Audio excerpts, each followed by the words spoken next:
السلام علیکم. جیتے رہیے، ہنستے رہیے، مسکراتے رہیے اور دیکھتے رہیے آشانہ شاہین کا. بھائی آج تو ہے جمعہ، تو جمعہ آپ سب کو بہت بہت مبارک.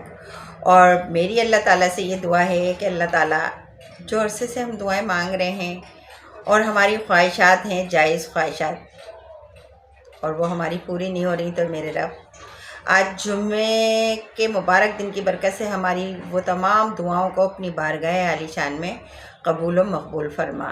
آمین ثم آمین. اور جیسے کہ آپ کو پتہ ہے کہ آج میں آپ کو پڑھ کر سناتی ہوں عجائب القرآن.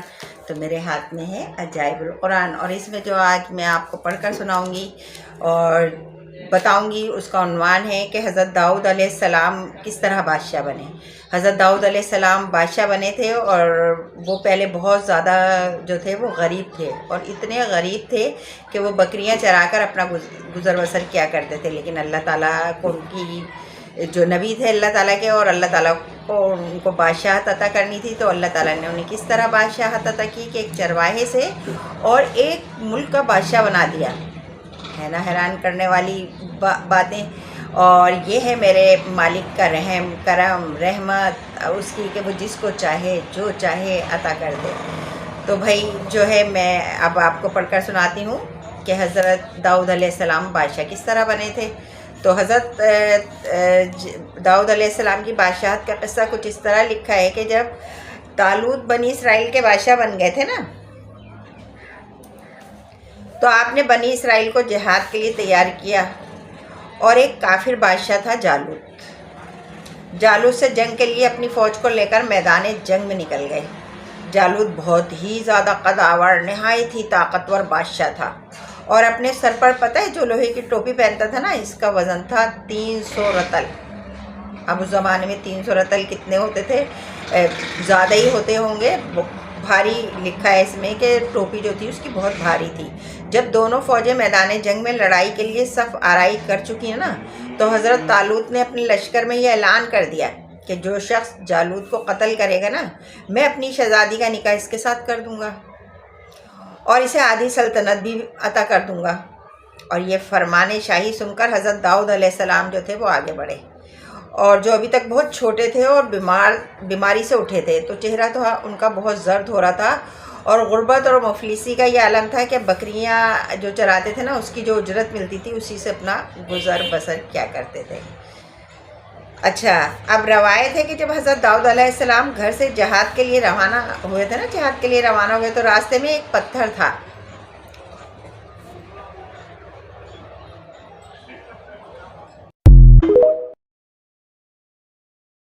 وہ پتھر جو تھا نا، وہ حضرت داؤد علیہ السلام کو دیکھ کر بولا کہ اے داؤد، حضرت علیہ السلام مجھے اٹھا لیجئے، کیونکہ میں حضرت موسیٰ علیہ السلام کا پتھر ہوں. تو داؤد علیہ السلام نے اسے اٹھایا اور اپنے جھولے میں رکھ لیا. پھر تھوڑا سا آگے بڑھے تو دوسرے پتھر نے آپ کو پکارا، اے حضرت داؤد علیہ السلام مجھے اٹھا لیجئے، کیونکہ میں حضرت ہارون علیہ السلام کا پتھر ہوں. پھر ایک تیسرے پتھر نے آپ کو پکار کر کہا، اے حضرت داؤد علیہ السلام مجھے بھی اٹھا لیجئے، کیونکہ میں جالوت کا قاتل ہوں. آپ نے داؤد علیہ السلام نے ان تینوں پتھروں کو اٹھا کر نا اپنے تھیلے میں رکھ لیا، جھولے میں رکھ لیا. اور جب جنگ شروع ہوئی تو حضرت داؤد علیہ السلام نے اپنی وہ نکالی جس میں پتھر رکھ کے مارتے ہیں نا، غلیل، یا اس میں لکھا ہے گوپھن. اچھا، وہ لے کر نا صفوں میں آگے بڑھے، اور جب جالوت علیہ السلام کو دیکھا نا آپ نے، تو آپ نے ان تینوں پتھروں کو اپنی گوپھن میں رکھ کر اور بسم اللہ پڑھا، اور بسم اللہ پڑھ کر نا تینوں پتھروں کو اس کی طرف پھینکا. یہ تینوں پتھر جا کر جالوت کی ناک اور کھوپڑی پر لگے، اور اس کے بھیجا جو تھا نا وہ پاش پاش ہو گیا، اور اس کے سر کے پیچھے سے یہ پتھر نکل کر نا 30 دوسرے جالوتیوں کو لگے، اور سب کے سب گر پڑے، مر گئے. اور پھر حضرت داؤد علیہ السلام نے جالوت کی لاش کو گھسیٹتے ہوئے لے کر اپنے بادشاہ حضرت طالوت کے قدموں میں ڈال دیا. اور اس پر حضرت طالوت اور بنی اسرائیل جو تھے نا وہ بہت زیادہ خوش ہوئے، اور جالوت کے قتل ہونے سے اس کا لشکر جو تھا نا وہ بھاگ گیا ڈر کی وجہ سے، اور حضرت طالوت کو فتح مبین حاصل ہو گئی.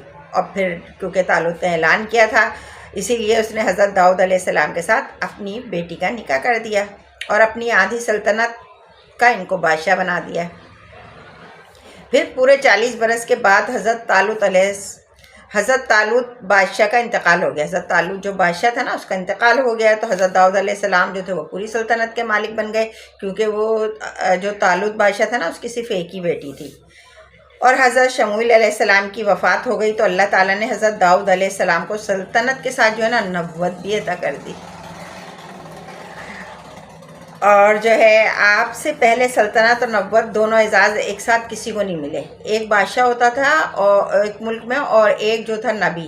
لیکن حضرت داؤد علیہ السلام کو یہ اعزاز اللہ تعالیٰ نے دیا کہ وہ بادشاہ بھی بنے اور نبی بھی تھے. وہ آپ پہلے شخص تھے کہ آپ ان دونوں عہدوں پر فائز ہو کر 70 برس تک سلطنت اور نبوت دونوں منصبوں کے فرائض پورے کرتے رہے. اور پھر آپ کے بعد آپ کا جو بیٹا تھا نا حضرت سلیمان علیہ السلام، اللہ تعالیٰ نے سلطنت اور نبوت دونوں مرتبوں سے حضرت سلیمان علیہ السلام کو بھی نوازا تھا.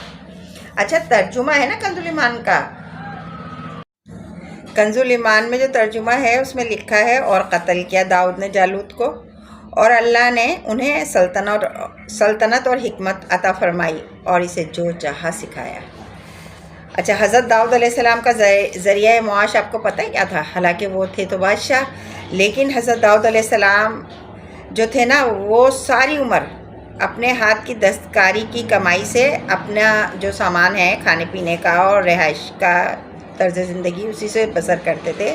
اور اللہ تعالیٰ نے آپ کو پتہ ہے کہ اللہ تعالیٰ نے آپ کو حضرت داؤد علیہ السلام کو جو معجزہ عطا کیا تھا نا وہ یہ تھا کہ جب وہ لوہے کو ہاتھ میں لیتے تھے نا تو وہ موم کی طرح نرم ہو جایا کرتا تھا، اور اس سے آپ جو تھے وہ زرہیں بنایا کرتے تھے، اور ان کی فروخت کر کے اس رقم سے وہ اپنا گزر بسر کیا کرتے تھے. اور اللہ تعالیٰ نے ان کو پرندوں کی بولی بھی سکھائی تھی بھائی.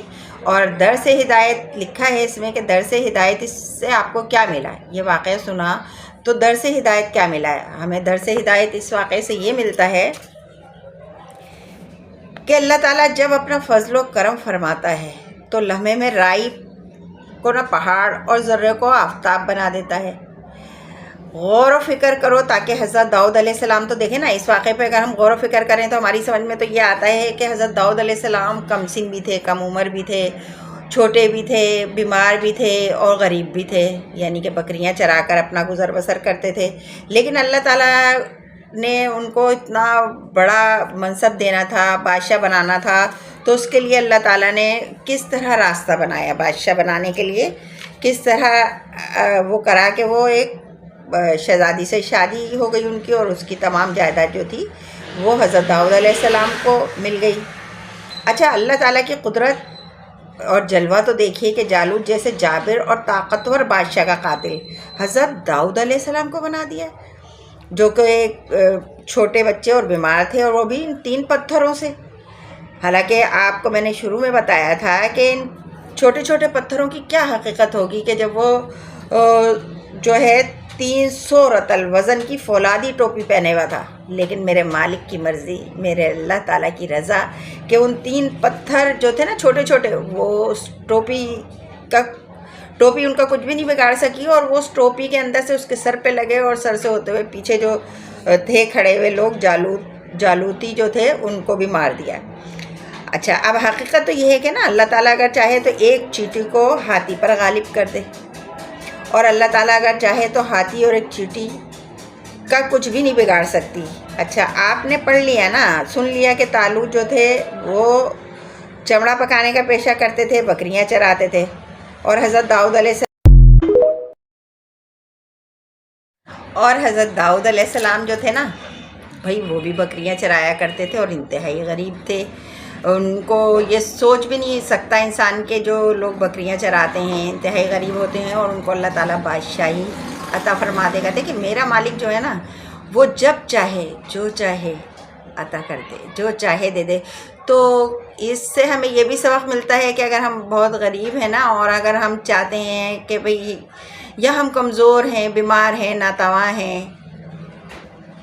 اور ہم یہ چاہتے ہیں کہ اللہ تعالیٰ ہمیں بہت زیادہ طاقت عطا کر دے، ہمیں صحت عطا کر دے، ہمیں دولت عطا کر دے، لیکن سوچتے یہ ہیں کہ ہم اتنے غریب ہیں اور اتنے بیمار ہیں یا پریشان ہیں، تو بھئی ہمارے پاس وہ دولت کہاں آ سکتی ہے؟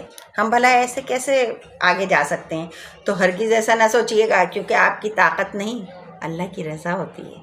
آپ کی بیماری ہے اور اللہ کی رضا صحت مندی ہے، تو آپ سے کوئی وہ صحت چھین نہیں سکتا، اور اللہ تعالیٰ کی رضا ہے کہ آپ کو دولت عطا ہو، اور آپ بہت غریب ہیں تو مانگیے، اور دل کھول کے مانگیے۔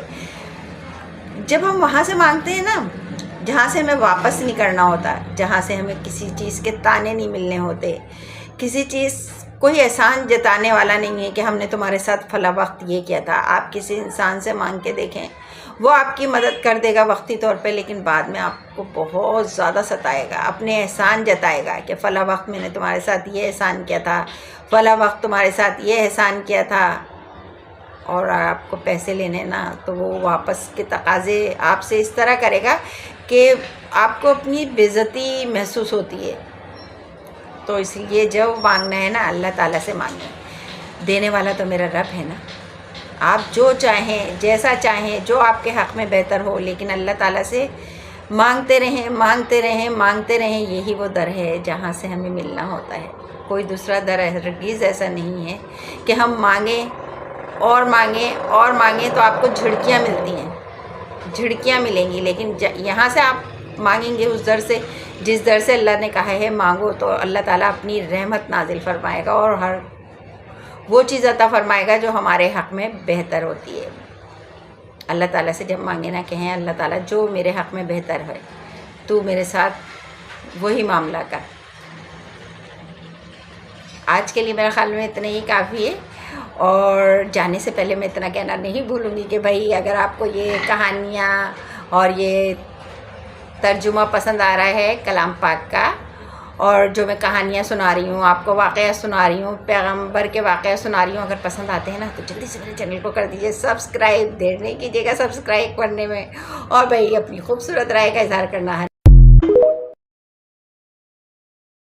اور اپنی خوبصورت رائے کا اظہار کرنا ہرگز نہیں بھولیے گا، کیونکہ مجھے رہتا ہے بہت زیادہ انتظار آپ کی خوبصورت رائے کا، اور لائک اگر آپ کا دل چاہے، آپ کو یہ چیزیں پسند آئیں تو آپ لائک کے بٹن پہ ذرا سا کلک کر دیجیے گا، تو میں ہو جاؤں گی خوش۔ اور بھائی آج کے لیے اتنا ہی، زندگی رہی تو انشاءاللہ پھر ملیں گے۔ اللہ حافظ۔